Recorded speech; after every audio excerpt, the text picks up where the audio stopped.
Colleen, I can say it is a real excited to talk to you, and it's a real privilege to talk to you. I know there's thousands and thousands of fans around the world who would love the opportunity to speak with you, as you are the voice actors for one of the most beloved anime characters now I can easily say of all time, Monkey D. Luffy. Luffy, yeah. Luffy, sorry. I'm a little nervous myself. And plus, if you've been reading it for so long. So tell me, with 1,000 dubbed episodes coming up, for someone who has been voicing the lead character in the series, what does that character become to you? A friend. He's a friend. I've been with him for almost 15 years, and I've been through the ups and downs. We've been through the silliness, and we've been through the fights, and I feel like I just know him inside and out. And at some point, you just get to feel like they're a friend. So, well, there will be times during the recording that where it'll kind of go away for a little bit for whatever reason. There's some downtime between contracts. And then when he comes back, I'm always so excited to get in the booth. It hurts, don't get me wrong. So there's trepidation there, but it's also just, I'm just thrilled to see him again. And I am really, really excited about the 1,000th episode, but I'm also really nervous that means that we're getting to the end, and I'm not ready for that at all. I mean, I'm not sure how much closer to the end you can get, but because there's the original anime is so far ahead, which is kind of exciting in its own. If you think about it, because I mean, part of it, job security, if you want to keep doing it. And do you ever look ahead to what's going on, or is it too much to handle at the moment and you kind of want to stay? I used to be really precious about it and not want to find out anything. And so I would like plug my ears and la la la if I started to hear anything. But now it's kind of become this really fun thing where if I go to conventions and I talk to fans will give me some spoilers. Yeah. And sometimes I'll get the same spoiler over and over again, but sometimes it's like a really big one and it's new. And we get to have that moment together where it's like that person is the one who told me what was going to happen. And I love those moments so much. So I'm not trying to stay away from it anymore, but I'm also not seeking it out on my own. I don't read the manga, and I don't watch ahead in the episodes because I want to experience it in the moment as Luffy. Which I think is it's the best way to be organic as an actor in a character that is difficult to be organic with. So I choose that method, I guess. I'll be honest. It took me a while to really get into One Piece and it's only because of the daunting size. I know how far along in record-setting paces the manga is, and then I mean, heck, we're talking about the 1,000th episode right now. But when I started watching it, gosh darn it, if Luffy isn't so infectious with his charisma. Yes.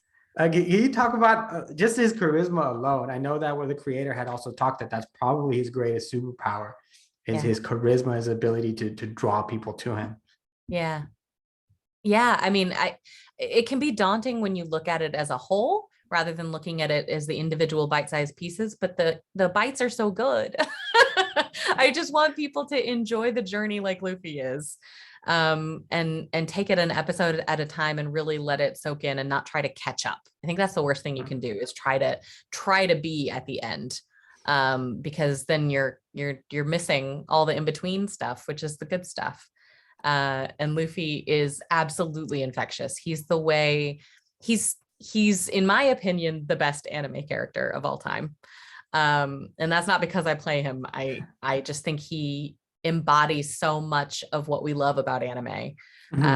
And he's never boring.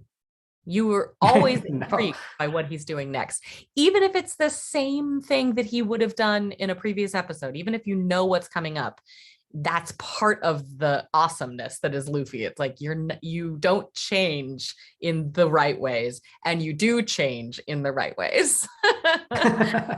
Yeah, but it's such a journey though to see him grow and evolve and change, and then even some of the styles maybe of the way things are animated, because we progress and things get better just as technology evolves.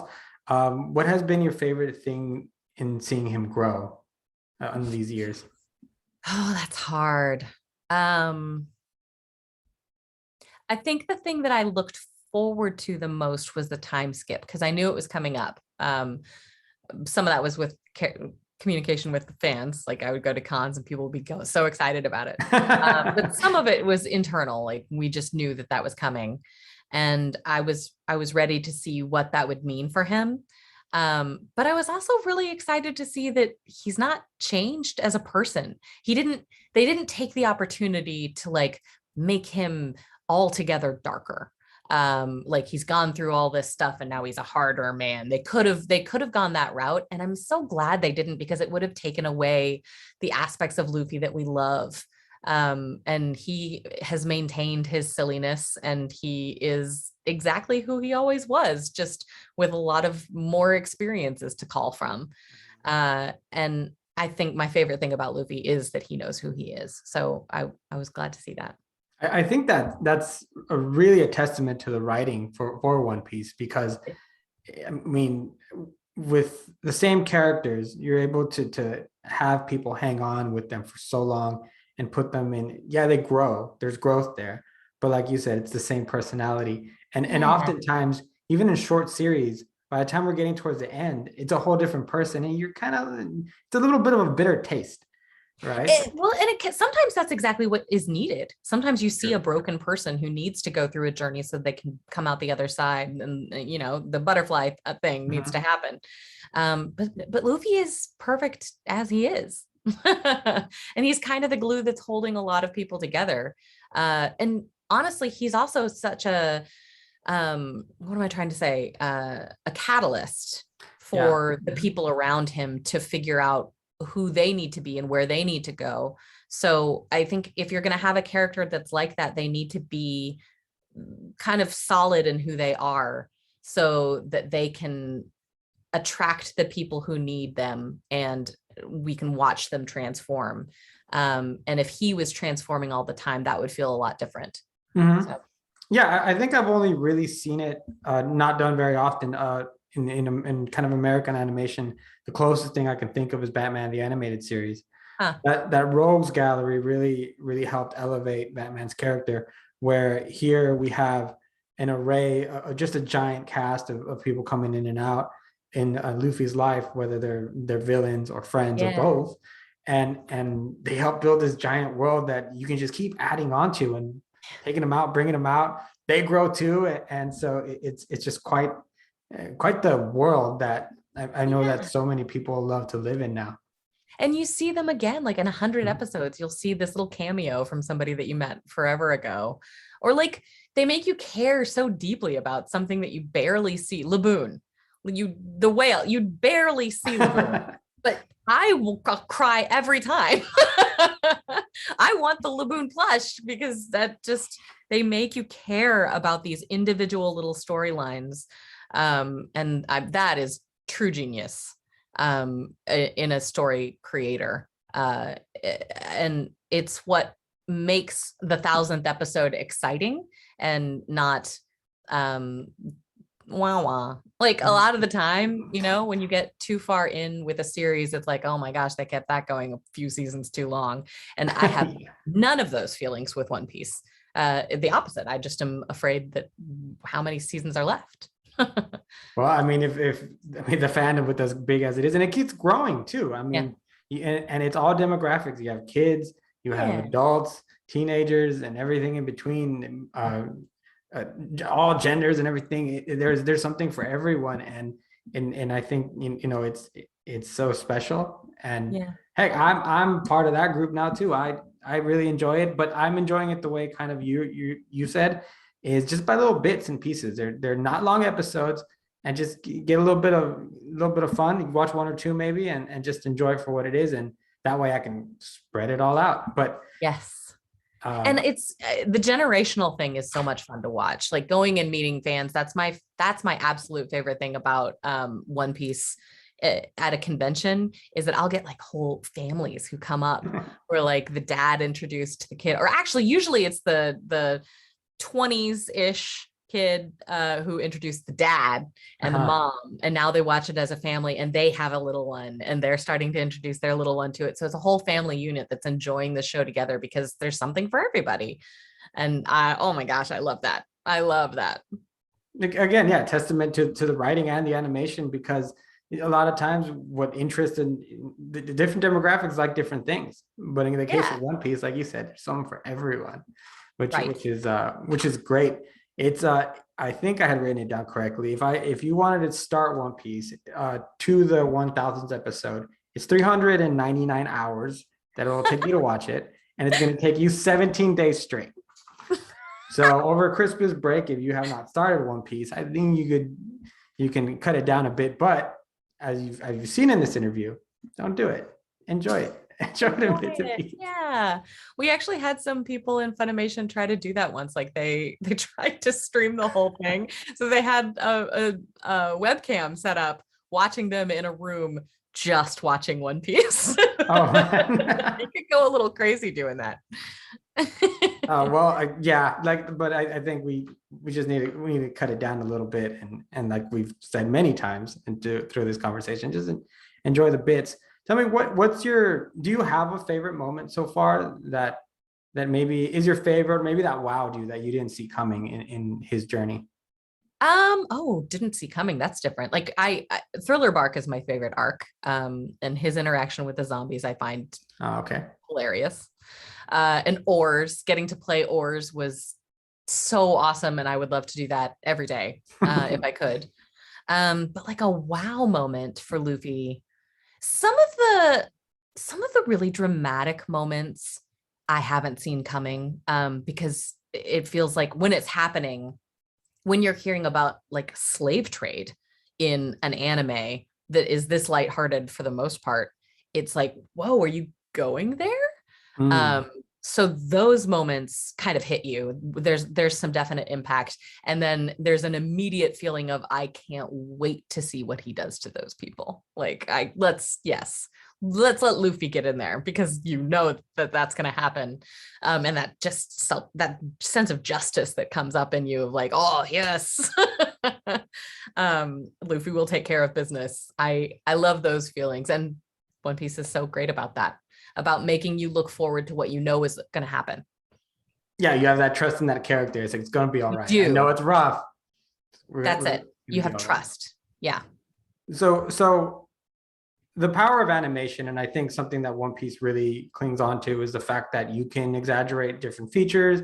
You can have just crazy color schemes and sizes and builds that really adds to characters' personalities, and I think you see that throughout the run of One Piece.